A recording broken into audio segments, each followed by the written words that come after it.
Hello and welcome to my channel. Here I review new movies and television shows. Today, I want to go over A Good Person. It's a dramatic comedy written and directed by Zach Braff that follows Allison, played by Florence Pugh.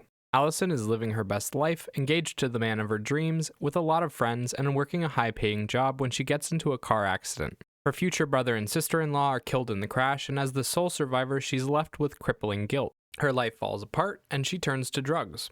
A year later, she accidentally runs into the father of her former fiancé, Daniel, played by Morgan Freeman, and the two begin a new friendship. The story is highly sappy with a bit of dark humor now and again and an overload of tragedy. From the beginning until near the end, the film is basically a train wreck that sees Allison's life go from good to bad to worse. We watch her struggle with her addiction to prescription painkillers, watch her struggle with guilt, and suffer the loss of her relationship.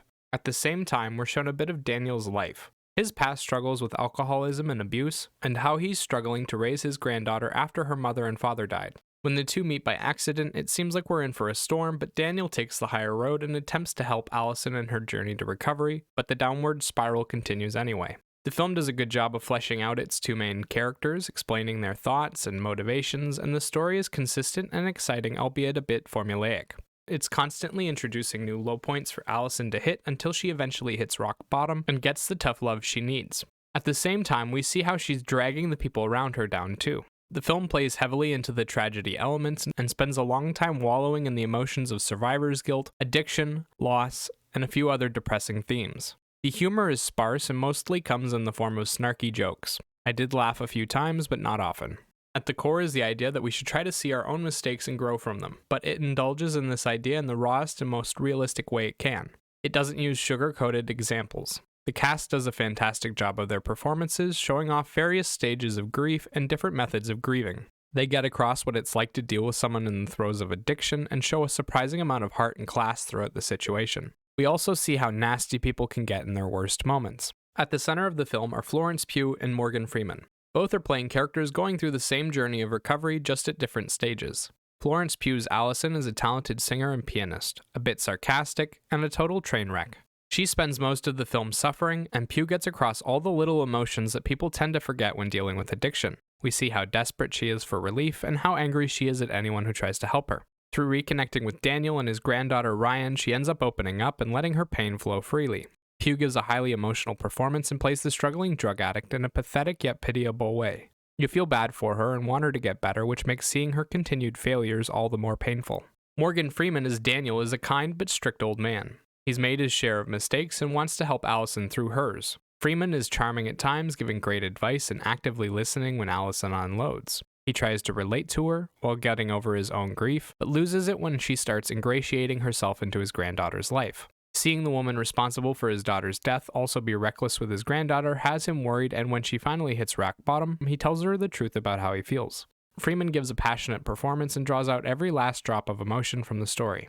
Visually, the film is fairly basic, but it presents the story in a clean and visually appealing way. The sets and costumes are down to earth and colorful.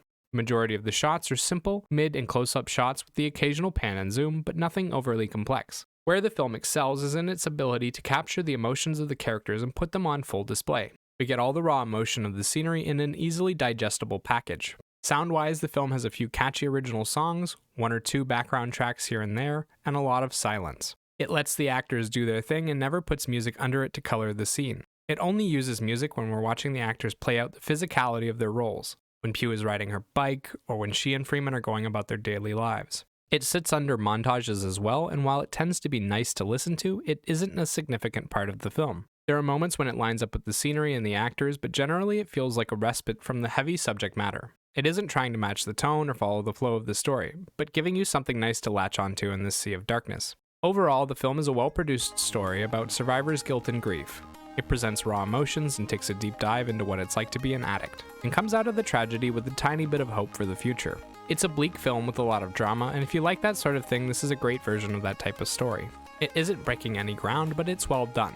I personally don't like wallowing in sadness, and when I watch tragedies, I like them to be filled with hope and humor and likable characters. Daniel and Allison are all right people, but there weren't enough laughs or hope for me to leave this movie anything but sad and a little frustrated. If this sounds like your type of film, then by all means go check it out. It's well done, but if you don't like being sad or ruminating on past mistakes, this film is probably not great for the average person just looking for some entertainment. 8 out of 10. And remember, those are just my thoughts on the film. Let me know what you think in the comment section down below. Bye-bye!